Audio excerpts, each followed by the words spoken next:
Hey guys, so in this video, we are going to go over what is the best way, the fastest way to book qualified sales calls on your calendar in 2024 if you're a marketing agency, a high-ticket business, any sort of business that sells anything above $2,000 per month as a price point for your service or your product, okay? Now, this video is going to be very different to everything else that you see out there because so many channels go over mechanisms and tactics, right? Oh, this is my funnel, this is the best funnel to run. And I feel like people get confused over all the sort of, I always almost want to say sleazy marketing tactics, but they're not sleazy. It's just that everyone's out there doing the same thing. They're like, oh, look at my, no, this is the right funnel to run. This tech, this is the flywheel, growth authority funnel, the, neuro attraction funnel. Like there's all these ridiculous names that people are pumping out. But ultimately, when you peel back the layers, it all comes back to fundamentals. It's all stuff that's been written down in decades gone by the copywriting greats, the marketing greats of the past. And it's all stuff that we actually know. If you just pick up a couple of books, everything will sort of just, make sense, right? And the book that I'm going to go over in this video is called Great Leads by Michael Masterson and John Ford, right? Because really, when you go back to the fundamentals, you're never going to get confused over all this kind of bullshit, most of it, and then you'll understand why things work and why things don't work. And then you'll understand when you combine that with numbers in your funnels or whatever strategy you're running with, as paid ads, cold email, whatever it might be, you'll understand why things are working or why things are not working. And then you can go and actually fix that. So moving on, the 6 types of leads in any market. And this is basically, categorically, applies to all markets, right? The 6 types of leads that you can find in any market when you're advertising. And it's all based on market awareness, which I'll get onto in a second. But we're really going to be talking about this diagram in this video right here. So I'm just going to, can I zoom in? You should be able to see that actually. So Great Leads, Michael Masterson, John Ford, refers to how we conduct our ad campaigns with respect to the level of market awareness, specifically more than sophistication. It's also, the whole concept of market awareness and sophistication is popularized by Eugene Schwartz, and I'm sure many of you have heard of Breakthrough Advertising. It's one of these big sort of classic books in direct response. So what we're going to be talking about is 6 types of leads, like I said, and we've got this spectrum here. It goes and describes most aware to least aware, right? So these are sort of people or your customers in the market, right? You have the most aware segment of the market who basically already know that they have a problem. They're already aware of the different solutions. They're already aware of your product. And essentially all they need is you to come in and offer something, give them some kind of incentive, and they are ready to collect, they're ready to buy, they're actively shopping for different providers. And this is sort of where the irresistible Grand Slam offer comes in. This is what kind of Alex Hormozi popularized with $100 million offers.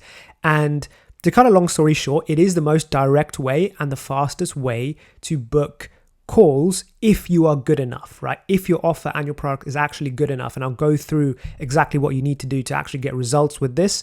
And again, it doesn't matter if you're running ads. It doesn't matter if you're running any type of cold traffic. It fundamentally applies to all methods of advertising, right? Advertising being the process of making your product or service known to other people, right? Getting eyeballs and then converting those eyeballs into your into sort of purchasing your product or service. And then we have at the other end of the spectrum indirect leads. So these are essentially, oftentimes you'll get cheaper leads, but they'll be less high intent, right? They'll be, and that's primarily because they're kind of less aware. They sort of know that they have a problem, but then they haven't really shopped around. They don't know the different situation, like the different kind of products and services out there. And therefore they require more nurturing, and then your sales cycle will be longer, right? And so indirect is a great way to scale long term, but it requires essentially a lot more effort on your part as a founder or the CMO of a company pumping out content, right? So this is where content marketing comes into the game, and organic really feeds into paid media or kind of cold outreach methods, right? This is where they all work together and you develop a wider marketing system. And the gold standard essentially is you want to do all of these things, but the constraint is obviously time. Most people, if not all people, all business owners, they're short on time, right? So in an ideal world, yes, you would do all of these things, but you don't have all the time in the world, which is why the direct approach comes in and why I always recommend people start there. So what does direct actually look like? Well, you've got, as you can see here, you've got different types of leads that essentially different hooks, different marketing messages that correspond to the spectrum of awareness. So most aware is like offer leads or promise leads is what we call them. And then you have product aware, solution aware, which goes into a little bit more about problem, ironing out kind of the problem teasing out the problem before we go into positioning the solution of our product or service. Got secret leads, which is unlocking certain, secret way of doing things. It's just a hook, right? Proclamation, which is declaring, okay, this is the best way to do things in 2024, etc., etc. Indirect, the most indirect is a story lead, which is kind of like a narrative, essentially a case study, right? So if we go through sort of a B2B lead gen example, what an offer lead, and I hope you can see this, what an offer lead might look like is, hey, this is what we do, and we'll do this for you and guarantee this outcome in this time frame with a clear risk reversal, right? Or you don't pay, or we'll refund you in full, or you will work for free for an additional 2 months, or we'll refund 50% of our fee, etc., right? Very clear. This is what we do. Waste no time. You don't run the risk of people clicking off the ad, right? Because people are savage on cold traffic. You literally have 5 seconds.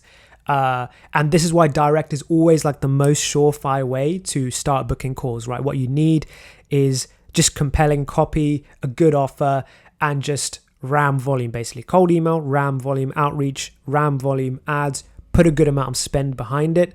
And this is why it's always recommended that if you're an established kind of business, which have at least a few $1,000s to spend on ads, you just go straight for this if you want results. Okay. Then we have promise leads, which are very similar to offer leads, but essentially it's sort of like, if you click on this ad, this is what we promise, right? You'll sort of imagine, it's kind of like imagine effortlessly securing 15 new clients, 50 sales calls per month using our XYZ, right? Discover how you do this, right? So we're promising them something, they click on the ad, and we're kind of positioning the kind of what we have to offer. Very similar to an offer lead, to be honest. Then you have problem solution leads, like I said, these are sort of product aware, solution aware leads, and we're sort of kind of defining or teasing out the problems, the most salient issue that they're facing right now. We're identifying with them in that way, and then we're leading into the claim. Secret lead is sort of like, heading a little bit more indirect now into the solution aware and problem aware, and we are positioning ourselves in a way of like, we know something that they don't. This is a secret. If you want to discover these secrets, opt into my funnel. Like, give me your kind of email/phone number, and you'll find out what it is. Proclamation is like declaration. So, hey, there's a new way of doing things. Click to find out more. Indirect is basically the least direct is essentially a case study. Hey, this is how we did this, right? This is how to do this. This is like a classic sort of lead magnet, no strings attached lead magnet. Hey, click to find out, click to get a free training on this, right? So lead magnet funnels, stories, which are really just case studies, how we did this for our client. And these are phenomenal to run, but like I said, they do lead to longer sales cycles in general. And so with that said, I'm going to continue on with this presentation because I could talk just about this diagram for an age. But essentially, the more aware your customer is, the more direct we go. Now, you probably might have read this section already whilst I was like waffling on with with this diagram. But essentially, direct funnels are the best to start with if you have any level of cash flow to begin with, and you just need like $3,000, $4,000, $5,000 to be honest. This is where we simply state our offer, differentiation, and social proof. And like I said, the more established you are, the better this is going to work for you because you have more social proof. And what it does is it's a little bit more expensive up front, right? The cost to acquire a lead, right? The CPL, cost per lead, is a little bit higher. The cost per book call, qualified book call, is a bit higher, but they are the most high intent leads, the highest quality leads. And a lot of them will just book straight onto the calendar without need for any nurturing at all, right? We just want to kind of place simple qualification parameters like, on the calendar. I mean, this happens straight all throughout the funnel, right? On your ad call out, right? This is why calling out your market is so important. Routing forms, applications, calendar questions themselves, calling out who your customer is and who your customer isn't on the VSL or conversion mechanism that you're driving the traffic to. So as long as you have qualification parameters, this is an extremely efficient way to book calls. And that's why I suggest we always start here. Now, the other reason is we not only get the chance we also get the chance, to test your offer in the fastest manner possible. Because a lot of agencies and high-ticket businesses, they also have an offer problem, right? They don't know if what they're selling is the right thing to be selling in the first place. So this is the best way to test this, right? If you rely on indirect, it'll take you an absolute age to find out and gather market feedback as to whether what you're selling is actually even desirable in the first place. So we just want to get calls in the door. And even if those calls don't go the way we intend, you will find out straight away, are we selling the right thing? And that's really the key, because if we're selling the right thing, that's kind of 90% of the battle that's won. So when scaling to any given, there's shorter sales cycle, right? Yeah. So when scaling to any given market, the approach with advertising is first going direct, then adding on indirect and seeing if we can beat the return on investment. The most aware customers are the ones that are ready to buy. They just need a compelling offer that's basically put in front of them, right? But obviously, we cannot solely run these ads forever. They will fatigue. And therefore, that is why we always want to build out a more complete marketing funnel in the long run as the end game. So the indirect is a long game. You can scale to 500K per month easily with just direct, okay? If your product is actually good enough. Now, that's a big if. But I won't get into that in this video. But essentially, if we run the maths, if 20% of your market is most aware and product aware, and your TAM, your total addressable market, is 30,000 strong, that's still 6,000 potential customers that if your offer is strong enough, your track record is strong enough, you can still directly call them out and continue to, with different angles, different ad variations, continue to target that market and just work your way through that entire customer segment, right? And that's obviously, if you're charging high ticket, 200 clients is enough to, build an 8-figure business. So you see how the maths works out here. Below is a diagram. I kind of moved that diagram up here. So let me just delete that. There we go. Okay, so when do you actually go indirect? This is a good question. So you go indirect essentially when we have exhausted direct leads and CPMs, or cost per mil, starts to remain consistently high. And we just can't seem to get the direct booker call funnel to be as profitable as it once used to be. So the other really important aspect of this is content marketing. So you as the founder or CMO, whoever's in charge of the marketing, must decide to actively commit to spending 1 to 2 hours every single day making lead magnets on content, for example, and content for example, on YouTube, a newsletter, etc., etc. So indirect is really ineffective without content marketing, right? So or a strong organic presence. So your content machine is basically needs to be consistently producing top of funnel, middle of funnel, or bottom of funnel content to nurture prospects down the buyer's journey. This is where indirect essentially requires a much bigger time investment. And, we can provide the frameworks and tell you what lead magnets to make and what assets to make, but it's always going to end up, taking some time and a greater level of investment basically on your end. So the other thing to say is when we are at a multi-7-figure run rate and you want to start developing more complex marketing funnels, you can even start running at this point low ticket offers. So this is what we call an SLO, or self-liquidating funnel, where we don't just have lead magnets, but we're also within these free lead magnets, we're promoting paid products. And essentially we're acquiring leads for free because, low ticket funnels are difficult to get profitable, but essentially even if we recoup some of that ad spend, we're getting leads in the door, then we can upsell them into the high ticket later. This is when you start getting a bit more fancy and start running all of those funnels. Now, remember, you can easily get to an 8-figure run rate targeting only the most aware and product aware segments of the market. But like I said, your offer needs to be really, really good. Your product has to be good. If it's the same as everyone else and you have no kind of differentiation, then it's not going to work. And that's where indirect really comes in strong, right? That's where content marketing comes into play.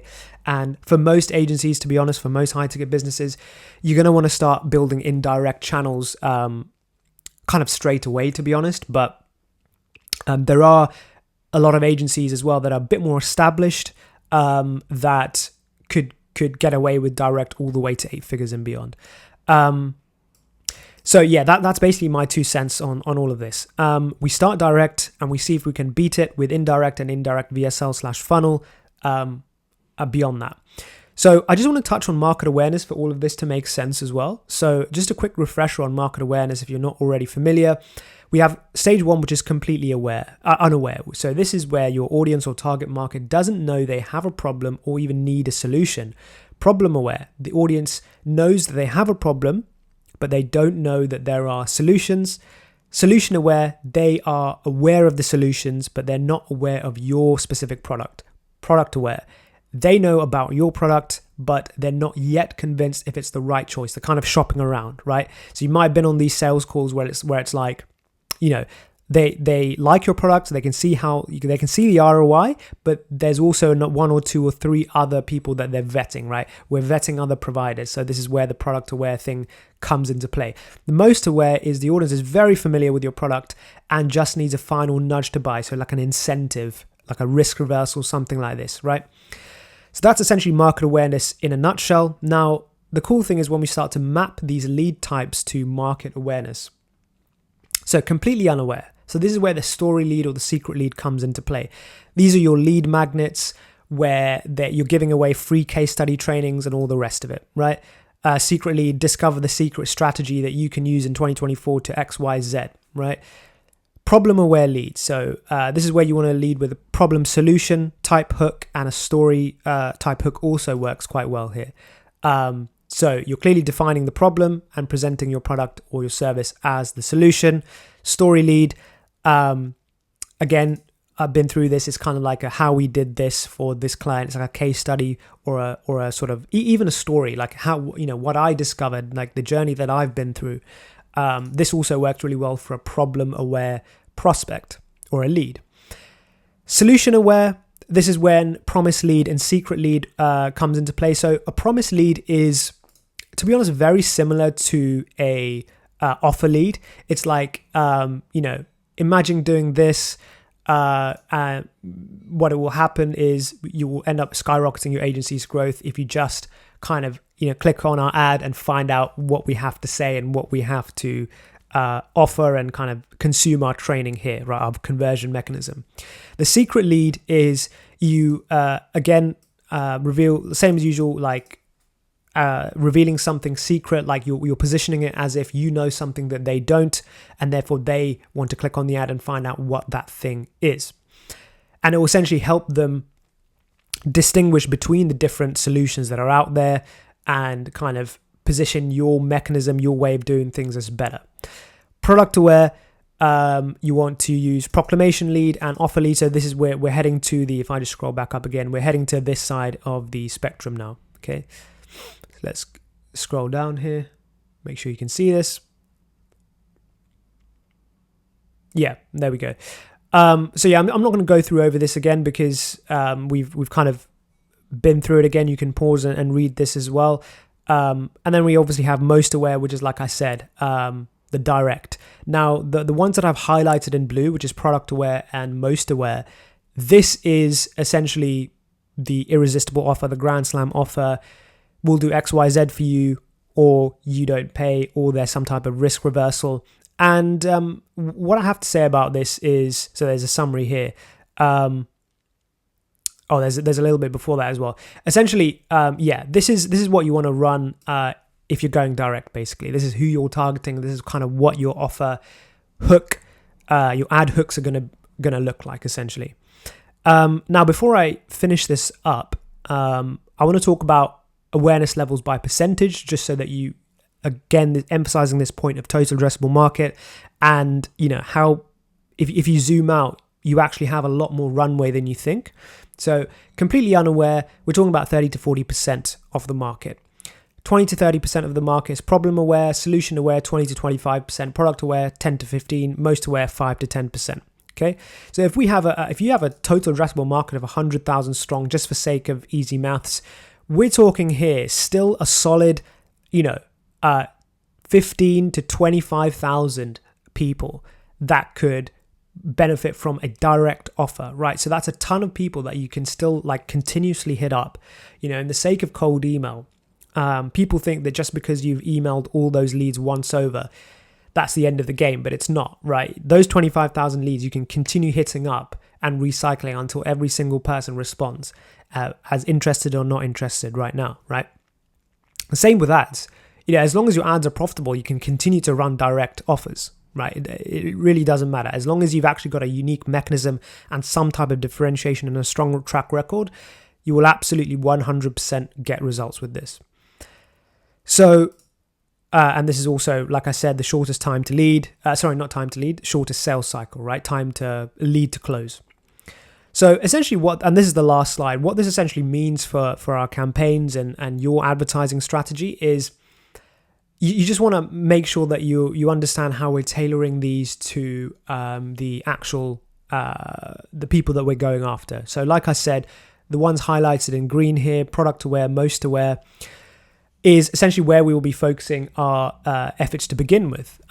This is most important to understand as essentially with all our clients and just anyone in general who's watching this video. It's important to understand when to run a direct offer and when not to run a direct offer. Do direct offers even work? There's a lot of people that are shitting on them in 2024. A lot of people are just they don't work anymore. It's so scammy, blah, blah, blah. But those same people, they don't understand fundamentals, right? Because the fundamentals of direct response have never changed. There's a place for direct, there's a place for indirect, and everything in between. And a high-level marketer understands that and deploys all of those tactics to get the results that they want. Now, in a gold standard sort of ideal scenario, you would apply all of these. But like I said, the constraint is always bandwidth. With indirect, constraint is always time, it's always bandwidth, because you are the one that needs to, as a founder or perhaps a CMO of the business, you are the one that needs to spend a significant amount of time essentially producing that content up front, producing lead magnets, producing the YouTube content, producing the webinars and the different top and middle and bottom of funnel content to actually build out a complete marketing infrastructure. We can consult you, we can tell you the exact strategy, but ultimately it's you that's going to have to put that time in. That's essentially always a drawback with content marketing. Yes, it's the best way to scale in the long run, but if you want to scale fast, you can absolutely, and you just want to get to 500k per month, $1 million a month, which for almost everyone that's watching this, that's a dream scenario, right? In the end game, what an agency is, a high ticket business is, it's a cash flow business. And you can do that if your product is actually good enough. You can do that just with direct offers, right? So don't listen to all the hate and all the, the kind of people who are sort of don't understand the concept of the Grand Slam offer, because the truth is, if you have a good enough service or product, you have social proof and case studies, you have a unique mechanism that actually differentiates you somewhat, right? So you're not just another email marketing agency, you're not just another Google Ads agency.